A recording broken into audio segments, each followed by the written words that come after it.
اعوذ باللہ من الشیطان الرجیم بسم اللہ الرحمن الرحیم. ڈیئر اسٹوڈنٹس، السلام علیکم ورحمۃ اللہ وبرکاتہ. یہ ہمارا 11th کا اردو کا کلاس ہے، جیسے آپ اپنی سکرین پر دیکھ رہے ہیں، جس میں ہم آج پنڈت برج نارائن چکبست کی نظم خاک ہند کا خلاصہ پڑھیں گے. یعنی کہ خاک ہند نظم جو ہے، اس کا خلاصہ کیا ہے، اس میں شاعر کیا فرماتے ہیں. تو چلیے شروع کرتے ہیں. نظم خاک ہند برج نارائن پنڈت چکبست کی لکھی ہوئی، پنڈت برج نارائن چکبست کی لکھی ہوئی نظم ہے. یہ نظم وطن کی محبت کے جذبات سے سرشار ہو کر لکھی گئی ہے. یعنی کہ شاعر اپنے وطن کے محبت کے جذبات میں جھوم جھوم کے اس نظم کو انہوں نے لکھا ہے. چکبست اس نظم میں اپنے وطن ہندوستان کی تعریف کرتے ہوئے فرماتے ہیں کہ ہندوستان ایک عظیم الشان ملک ہے. اس کو قدرت نے طرح طرح کی نعمتوں سے مالا مال کیا ہوا ہے. یعنی کہ بہت بڑا ملک ہے. اس کے پانی کے خزانوں سے ایک عالم سیراب ہوتا ہے. ایک عالم یعنی کہ ایک دنیا، ایک بہت بڑے رقبے تک اس کا پانی پہنچتا ہے.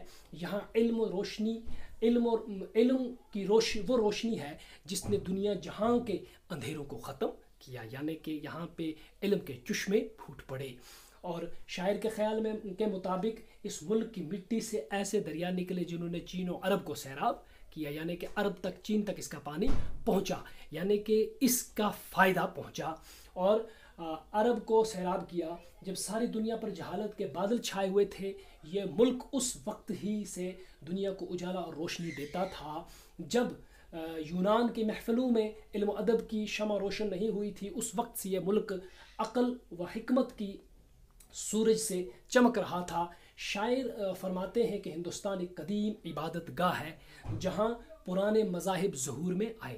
یعنی کہ شاعر فرماتے ہیں کہ ابھی یونان کی محفلوں میں ادب، علم، حکمت کی محفلیں شروع نہیں ہوئی تھی، تب ہندوستان اس میں آگے چل رہا تھا. اور یہاں پر ہندوستان جو ہے، یہ ایک عبادت گاہ ہے. یہاں پر ہر ملک کے پجاری پائے جاتے ہیں. تو کیا کہتے ہیں، گوتم بدھ نے اس ملک میں بدھ مت کی داغ بیل ڈالی، اور سرمت جیسے ولی اللہ نے اس ملک میں آ کر آپسی بھائی چارہ قائم کیا. یہاں پر غلطی ہوئی ہے، آپسی، کاف کی جگہ آپ پہ لگائیں گے، آپسی بھائی چارہ قائم کیا. مغل بادشاہ اکبر اعظم نے اس ملک کے لوگوں میں محبت اور یکجہتی کا جام بانٹا. یہاں پر بھی ایک جگہ غلطی ہوئی ہے، دو جگہوں پر غلطی ہوئی ہے. آکسی لکھا ہے اور جام کی جگہ میں نے نام لکھا ہے، تو اس کو آپ صحیح کر دیں گے. جام بانٹا. یہ سبھی بہادر لوگ اس ملک کی مٹی میں سما گئے. اب ان کی نشانیاں یا ٹوٹے ہوئے کھنڈرات یا ان کی ہڈیاں ہیں. یعنی کہ انہوں نے بہت بڑے کارنامے اس دنیا میں کیے، اپنا نام روشن کیا. ان کا نام آج بھی زندہ ہے، لیکن وہ خود موجود نہیں، وہ اس مٹی میں سما گئے. ان کی یادداشت کے طور پر ان کے کھنڈرات یا ان کی ہڈیاں ہی موجود ہیں. اور ماضی کے بہادر لوگوں اور ان کی تہذیب کے اثرات بھی آج یہاں کے در و دیوار سے ظاہر ہوتے ہیں. ہماری رگوں میں اب تک ہمارے بزرگوں کا لہو دوڑتا ہے. یعنی کہ جو کارنامے انہوں نے کیا، ہمیں ان کے اوپر فخر ہے، اور آج بھی ان کا خون ہماری رگوں میں دوڑتا ہے. مندر میں بجائے جانے والے شنکھ کی آواز آج بھی وہی، اس میں بھی وہی تاثیر ہے. یعنی کہ مندر میں جس طرح ہم مسجدوں میں اذان پڑھتے ہیں، اس طرح مندروں میں شنکھ بجایا جاتا ہے. ایک قسم کا آلہ ہوتا ہے، اس کو بجایا جاتا ہے. تو شاعر فرماتے ہیں کہ اس میں بھی وہی تاثیر ہے، اور مسجدوں میں ہونے والی اذان آج بھی کانوں میں وہی رس گھول رہی ہے. اور کشمیر آج بھی جنت کا نظارہ پیش کرتا ہے. دریائے گنگا اور جمنا آج بھی اسی شان و شوکت سے بہتے ہیں. ملک کے پھولوں اور پھلوں میں وہی پہلے جیسی تازگی ہے. باغوں میں آج بھی مور اسی طرح ناچتے ہیں. بجلی اب بھی اپنی اسی آب و تاب کے ساتھ چمکتی ہے. قدرت کے مناظر کی کیفیت بیان کرتے ہوئے شاعر فرماتے ہیں، یعنی کہ سب کچھ ویسا ہی ہے.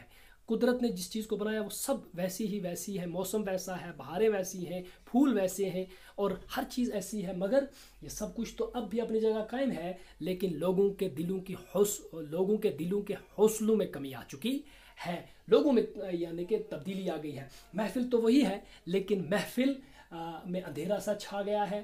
شمع محفل بجھ گئی ہے.